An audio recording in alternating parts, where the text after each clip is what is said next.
Salut à tous et bienvenue sur Sensillage. Aujourd'hui, je continue ma série sur ma série des top 5 de certaines marques que j'ai dans ma collection. Donc aujourd'hui, on va parler de Versace. Donc Versace, c'est une entreprise familiale qui a été fondée en 1978 par Gianni Versace, son frère Santo et sa sœur Donatella. Gianni Versace a toujours été attiré par la mode. Il a fait plusieurs boulots avant de créer son entreprise. Toujours en relation plus ou moins avec la mode, et sa mère apparemment était aussi dessinatrice de mode, plus ou moins dessinatrice de mode, donc il s'est toujours intéressé à ce milieu-là. Donc il crée sa compagnie en 1978, et dans les années 80, il va commencer à faire des costumes pour des ballets, des opéras, vraiment des trucs connus. Je crois qu'il y a des ballets de Béjart et tout, donc c'est quand même assez important. Et donc il va commencer à se faire connaître, et il va se diversifier aussi dans plusieurs autres domaines, comme il va faire un peu d'horlogerie, un peu de bijoux, vous voyez, et il commence à faire monter sa marque. Et Gianni Versace, c'est quelqu'un qui a toujours été assez proche de la mode, du monde de la mode, donc de la musique. C'est un peu le monde des people. Il était très ami avec Elton John, Naomi Campbell, vous voyez, les gens de cette époque. Et il a vraiment joui d'une grosse réputation, et il a été bien aidé par ses people. Il a souvent reçu des titres, des titres. Et c'est quelqu'un qui était vraiment apprécié dans le monde de la mode. Il avait un style classique, mais un peu... des fois, il faisait de l'extravagance, vous voyez. Et donc, Gianni Versace... malheureusement, je ne sais pas si vous êtes au courant, mais il a été assassiné en 1997, juillet 1997, par un tueur en série américain. Le gars qui l'a tué, il s'appelle Andrew Cunanan. C'est quelqu'un c'était un homosexuel. Et en fait, il avait une haine des homosexuels. Et en 3 mois, il a tué 5 personnes, dont Gianni Versace, ça a été sa dernière victime. Ce type, Andrew Cunanan, il était persuadé d'avoir été contaminé par le sida, par le virus du sida. Il était lui-même homosexuel. Gianni Versace était un homosexuel notoire, évidemment. Et toutes ces victimes ont été des homosexuels. Donc en 3 mois, il a tué 5 personnes. Et quand il a tué Gianni Versace, une semaine après, il s'est fait arrêter et il s'est suicidé. Et à l'autopsie, on a remarqué qu'en fait, il n'était pas séropositif. Donc voilà, c'est un peu dommage, parce que Gianni Versace était vraiment un visionnaire, et il avait beaucoup de cordes à son arc. Il avait énormément de connaissances, il était très très apprécié, et donc comme je vous disais, c'est beaucoup diversifié, et donc il a fait des parfums, et je vais vous présenter mon top 5 de Versace. En numéro 5, alors j'en ai plus que 5 des parfums Versace. Je suis désolé si vous n'allez pas voir votre Versace préféré dans mon top 5, parce que j'ai pas pu tous les mettre. Donc il a fallu que je choisisse. Donc mon premier, donc le numéro 5, c'est Dylan Blue de 2016. Il est sorti en 2016, il me semble, Dylan Blue. Dylan Blue, c'est une fragrance bleue qui est les gens disent que ça ressemble à Sauvage, Bleu de Chanel. C'est une fragrance qui a de l'ambroxane, comme Dior Sauvage, évidemment.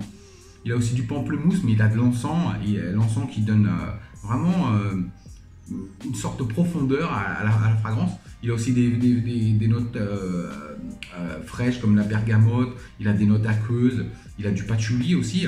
C'est une fragrance qui est vraiment versatile, qu'on peut mettre quasiment toute saison, toute occasion. Peut-être en hiver quand il fait trop froid, peut-être pas. Mais sinon, tout le reste, journée, soirée, que ce soit automne, été, printemps, on peut mettre Dylan Blue. C'est une super fragrance, vraiment. C'est une fragrance qui est en même temps ambrée, qui est musquée, qui est citronnée, qui a un petit côté épicé et qui est vraiment fraîche. Donc automatiquement, quand quelqu'un sort une fragrance bleue, c'est comparé à Bleu de Chanel ou Dior Sauvage. Moi, je trouve pas qu'il a énormément de... Il a ce côté bleu comme eux, mais je pense pas que ce soit un clone. Pour moi, c'est pas un clone du tout.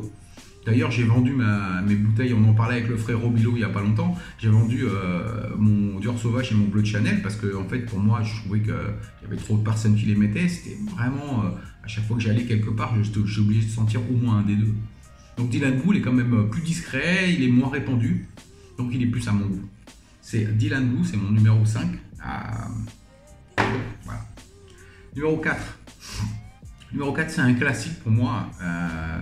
Il a été en 1996, c'est juste avant que Gianni Versace meure. Donc je pense qu'il a été, je pense que c'est le dernier parfum dont il a approuvé, qu'il a approuvé en fait, ok. Et c'est The Dreamer. The Dreamer. Vous avez vu ce nom, The Dreamer. Comment avoir l'idée de faire un nom de parfum avec ce nom-là, The Dreamer, qui veut dire le rêveur. Pour moi, c'est un des plus beaux noms de parfum qui existe. J'adore le nom.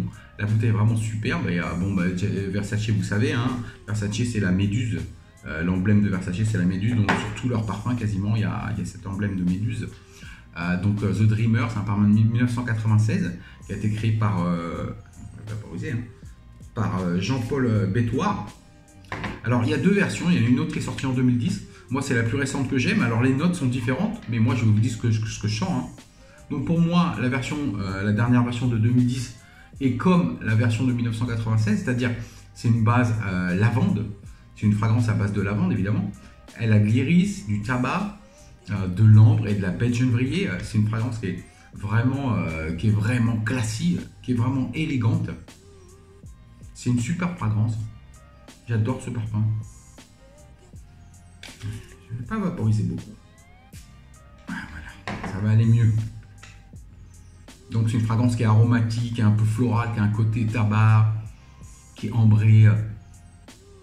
C'est une fragrance qui n'est pas... je pense pas que pour les jeunes ça va vraiment aller. Je pense que c'est une fragrance qui est au minimum 30 ans pour moi. Elle a des performances correctes. J'aime vraiment ce parfum. C'est Versace The Dreamer, mon numéro 4. Numéro 3. Oud Noir, qui est sorti en 2017. 2017, il est sorti Oud Noir. J'ai entendu dire récemment qu'il était peut-être discontinué. Donc, c'est un très bon parfum. Alors, il est un peu plus cher que les autres Versace, parce que Versace, c'est quand même une marque qui n'est pas très chère. Ils font de la bonne qualité et pas cher. Oud Noir, il est un peu plus cher. Ça doit être dans les 80-90 € la bouteille. Mais honnêtement, ça vaut le coup. Si vous aimez ces fragrances genre Tom Ford Oud ou Creed Royal Oud, c'est un peu un mix des deux.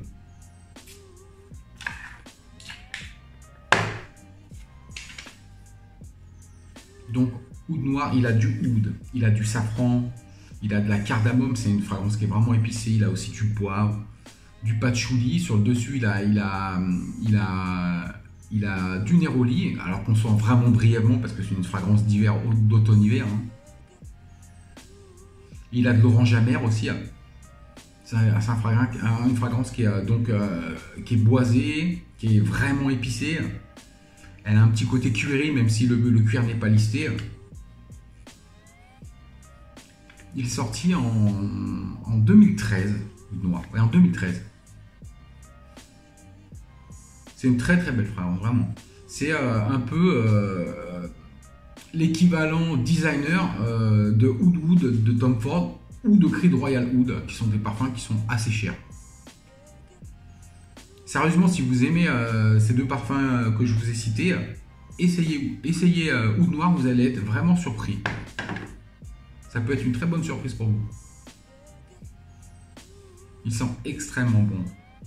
Alors les performances sur moi elles sont bonnes. J'ai lu sur des forums qu'il y a des gens qui avaient 2-3 heures de performance avec ce parfum là. Moi j'arrive à avoir 6-7 heures sans problème. Apparemment ça dépendrait un peu de la peau de chacun et de l'utilisation. Moi j'ai pas à me plaindre. J'adore l'odeur. Les performances sont correctes. Donc à partir de là, il n'y a pas de problème. Ok. Mon numéro 2, Oud Noir. Numéro 3, désolé. Numéro 2, fragrance d'été, très très belle fragrance. C'est à Versace Men Eau Fraîche. Okay, donc ce parfum, pour moi, hein, c'est un de mes parfums préférés d'été.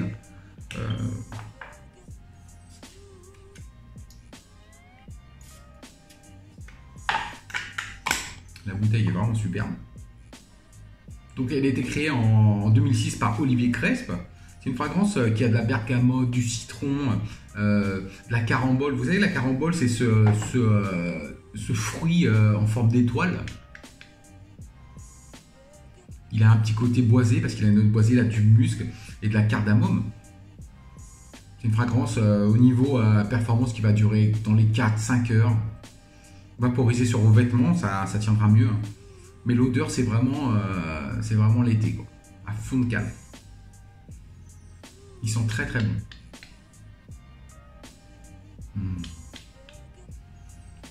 J'aime beaucoup ce côté agrumes, carambole, bergamote et mixé avec le côté boisé qui n'est pas trop envahissant, qui n'est pas trop lourd et qui fait qu'en fait, malgré qu'il y ait un côté boisé et qui est même de la cardamome, ça reste un très bon parfum d'été qui est définitivement pour printemps-été. Même avec ces notes-là, il ne va pas passer dans l'automne-hiver, pas du tout.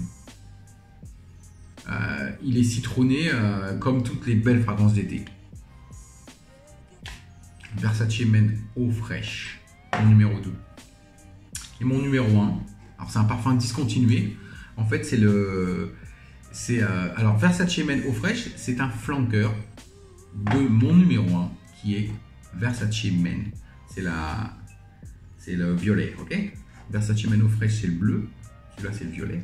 Donc Versace Men Eau Fraîche est un flanqueur de Versace Men, mais ils n'ont rien à voir en commun. Celui-là a été créé en 2003. Celui-là, c'est un peu le papa de Oud Noir. Il a été discontinué car Oud Noir est sorti. Donc Oud Noir, mon numéro 3, Versace Men, mon numéro 1. C'est mon Versace préféré de tout ce que j'ai. Il a un peu les mêmes notes que Oud Noir. C'est un parfum qui est très épicé. Il a du safran, il a de l'ambre, il a de la cardamome, il a du poivre, il a du bois de cachemire. Mais en fait, celui-là est à base de oud et celui-là, et le premier, le Versace Men, c'est du tabac. C'est pas du oud qu'il y a dedans, c'est du tabac.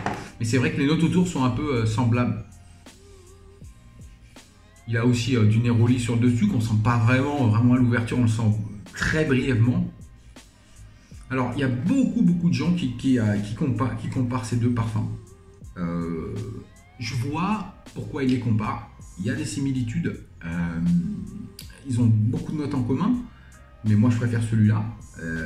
Le tabac, pour moi, est meilleur que le oud dans celui-là. Mais pour moi, ils sont pas vraiment... Ils se ressemblent. C'est vrai qu'ils se ressemblent un peu. Mais ils ont beaucoup plus de différences que de similarités. Pour moi, hein, c'est mon avis personnel. Si vous connaissez les deux, dites-moi ce que vous en pensez. Hein. Mais il est vraiment épicé. C'est un beau parfum automne-hiver de soirée. Un peu mature aussi. C'est un parfum, je pense, en dessous de 30 ans, on ne pourra pas mettre. Enfin, on peut le mettre, évidemment. Hein, mais il est vraiment très bon. On va voir le oud noir.